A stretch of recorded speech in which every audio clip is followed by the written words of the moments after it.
and to thank you for convening this open debate. Allow me also to thank the Deputy Special Coordinator for his briefing and relentless efforts.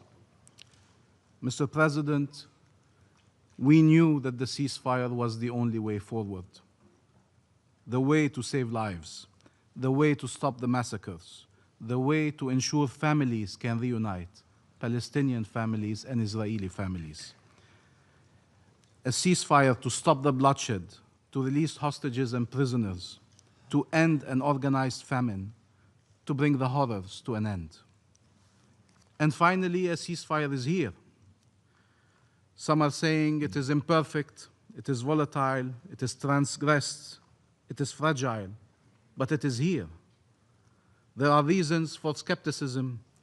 Some will say a skepticism informed by history, by experience, by precedent, by past pain, ache, and agony.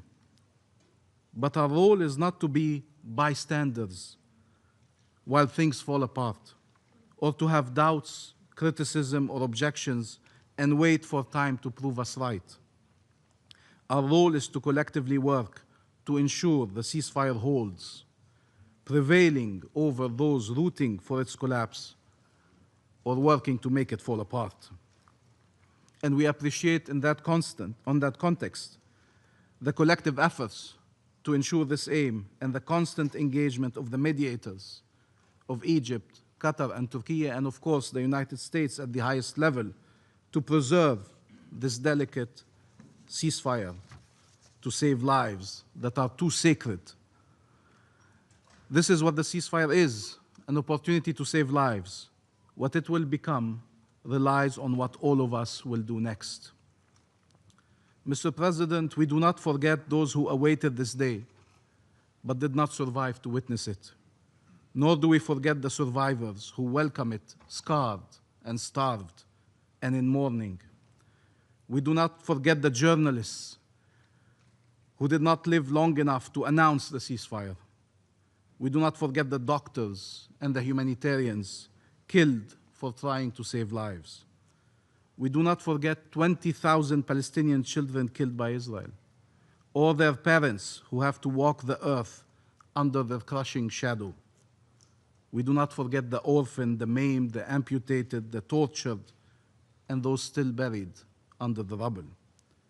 We do not forget Hind or Dunya, Reem and Khalid, Anas and Yusuf and Jubran, and Eve and Salam, and Siwar and Selena, Mahmoud, Adam, and many, many others.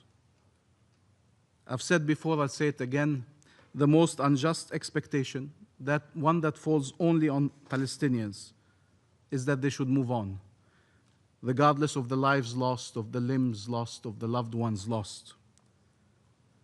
To have entire families obliterated and move on, to lose everything, everything you love, everything you built, everything you are, and be expected to just move on.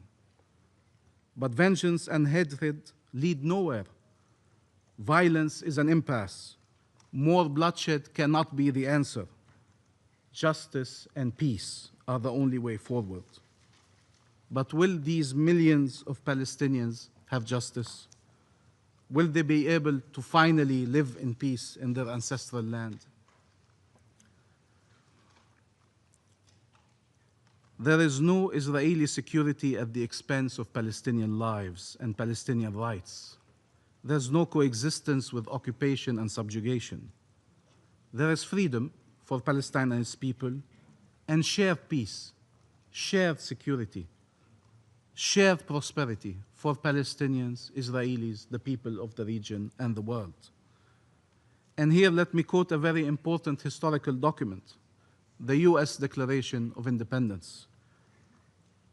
We hold these truths to be self-evident, that all men are created equal, that they are endowed by their Creator with certain unalienable rights, that among these are life, liberty, and the pursuit of happiness. We cannot formulate it any better. We are endowed by the same Creator with these same unalienable rights. Peace cannot come from the denial of these rights. It comes from their fulfillment. We are not less worthy of freedom, not less entitled to security, not less able to contribute to shared prosperity. Enough dispossession, enough displacement, enough death, enough despair in Gaza, but also in the West Bank, including East Jerusalem, where tens of thousands have been displaced, many have been killed, and where many communities are under constant attack. What do we tell Afaf Abu Aliya, a 55-year-old woman, mother of 5, knocked unconscious with a club by an Israeli settler as she was harvesting olives in Tormos Aya, and beaten again while she lied unconscious on the ground? Israeli settlers' attacks have intensified. You have all condemned them without exception, but this condemnation does not protect our people from these repeated attacks. These extremist settlers, together with occupation forces, spread fear and violence in the hope to intimidate and displace and push annexation in all directions. Till when? People killed and maimed and arbitrarily detained, homes demolished, settlements built, land expropriated, communities uprooted. Till when? If after a century of conflict and dispossession and displacement and wars and occupation and colonization and blockade and walls, if after the 7th of October, if after genocide in Gaza, we are not yet convinced that it is time for peace, that we owe future generations peace, what will ever convince us? Mr. President, over the course of the last few weeks, the entire world rallied around clear objectives following unbelievable outrage across the globe. From the Global Alliance launched by Saudi Arabia, the EU, and Norway, to the Madrid Group, to the Hague Group, to those who recognize the state of Palestine, and among those around the table, the last among them to have joined, France and the UK, that I want to acknowledge here, to Algeria and the members of this council, all working for an end to the horrors and moving towards peace. And the International Peace Conference, co-chaired by Saudi Arabia and France, which demonstrated true leadership at its helm, and which endorsed the New York Declaration, a landmark document that charts a path forward to peace. The world mobilized for an independent and sovereign Palestinian state, for the two-state solution. They mobilized for peace. Palestine is committed to peace. It is committed to the full implementation of the New York Declaration, which charts a clear and irreversible path to freedom, peace, and regional integration. It will do its part, and it continues to commit to you here, once again, we will uphold our obligations. We are implementing our commitments, and we expect others to do their part and to uphold their obligations. Mr. President, we and many others around the world welcome the efforts of President Trump for peace and pledge to work with the US administration and with regional and international partners to move from a ceasefire to just and lasting peace. As was stated by the United States, it is for Palestinians to govern themselves. There is no substitute to Palestinian self-determination. There is a critical role for regional and international actors and mechanisms in support of Palestinian governance and independent statehood, and not as a substitute to them. We need to work together to ensure success. The task is monumental, but it is worth it. It requires collective and coordinated efforts. There were efforts and plans before, but maybe there was never before such momentum for peace, stemming from horrors the region witnessed the last 2 years. Just peace will change the face of the region and the fate of its peoples. The independence of the State of Palestine and the implementation of the two-state solution will pave the way for regional integration, a prospect many thought and still think impossible, but that is within grasp if we collectively decide to rid the region of wars and occupation and finally choose shared peace, shared security, and shared prosperity. It is time to end this conflict once and for all, so people never, never experience such pain and loss again, and all peoples can live in peace and security. These last few days, Mr. President, we saw families reunite, finally. Some with their loved ones still alive, able finally to embrace them, and some whose bodies were returned to be buried and to be mourned. There are still families waiting for their loved ones. We keep them in our minds. As the world tracked the release of 20 Israeli hostages, as it should, thousands of Palestinian prisoners were being released with undeniable evidence of the ill and degrading treatment they were subjected to. As the world followed the search for the bodies of 28 Israeli hostages, it must not forget that under the same rubble, you have the bodies of thousands upon thousands of bodies of Palestinians. This should be a moment to remind us all of our shared humanity, of the suffering future generation can and must be spared. This should not happen any longer. Regardless what camp you belong to, what cause you defend, what right you proclaim, no one should ever justify harming civilians, abducting them, torturing them, killing them. No one should ever justify holding remains, sometimes for years and decades, and depriving families from their ability to offer them dignified burial. Summary execution are never acceptable, regardless who commits them. No one should explain that there is any title or any right that can justify atrocities. No one, never, ever, under any circumstances.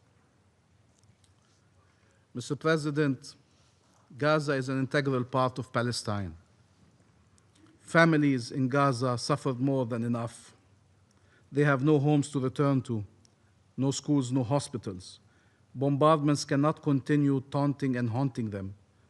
Aid cannot continue to be weaponized, as was said by the International Court of Justice yesterday. The ceasefire must be upheld. There is no other choice. Reconstruction must proceed, and we support all efforts in this regard and look forward to the conference in Cairo towards that aim. And here, allow me to thank the mediators for their relentless efforts that led to the Sharm el-Sheikh agreement. Egypt, which endured smearing campaigns and attacks. Qatar, whose territory was struck by Israel as it was mediating. Turkey, which joined these mediation efforts. And the United States. And let us speak plainly. The United States is a superpower. And as such, it has always a choice to fuel the fire or to help cease the fire. In this case, President Trump used all his weight to achieve a ceasefire agreement that saves lives and that releases the hostages. We all listened to the chants on Hostages Square in Tel Aviv. They know there would be no agreement without President Trump. And the region and the world mobilized around his effort as they understand that this is a chance for life, for freedom, and for peace. They understand he alone can save Israel from itself and from the temptation of brutal and indiscriminate force and annexation that has isolated it around the world. The 2 votes in the Knesset yesterday demonstrate that Israel has yet to renounce this path. Other policies and other measures and other statements as well. But we appreciate the clear message from the Trump administration against any push for annexation. We will work with President Trump, with regional and international partners, to transform a fragile and volatile ceasefire into just and lasting peace, with Palestinian agency and Palestinian liberation as our goal, with mutual recognition and peaceful coexistence as cornerstones. What we need is not a pause in the violence and injustice, but an end to them. Violence is an impasse. It must not be fueled nor tolerated. It must be stopped. And we will not relent in our rejection of violence against all civilians. Likewise, injustice must never be justified or shielded. It must be brought to an end. Palestine is committed to peace. We are the ones who need it most, and peace needs to be a shared objective to become a shared reality. We must seize this opportunity to end the suffering and work for freedom and peace, regardless of how great the challenges are. Help us demonstrate to our people that there is a peaceful path to freedom and to dignified life. The efforts to undermine the Palestinian Authority and its ability to perform its duties despite its full-fledged commitment to peace that has been put to test over the course of the last 2 years in unbelievable manners, aims at preventing our independence and our statehood. If there are requirements placed on the Palestinian Authority, it must be empowered to fulfill them. And Israel has also obligations that need to be monitored and implemented. We will not shy away from our obligations and from our commitments. We owe to our people to fulfill them, leading them to a path of liberation and peace. A new generation can wake up to a very different region where no one is killed, no one is abducted, no one is tortured, where cooperation and coexistence replace occupation and conflict, where shared security replaces perpetual war, where shared prosperity replaces pillage and devastation. Isn't that worth striving for? We owe it to those who were killed. We owe it to those who survived. We owe it to future generations. It is time for peace. Thank you, Mr. President. Я благодарю представителя государства Палестины за его выступление. И сейчас я предоставляю слово представителю Израиля.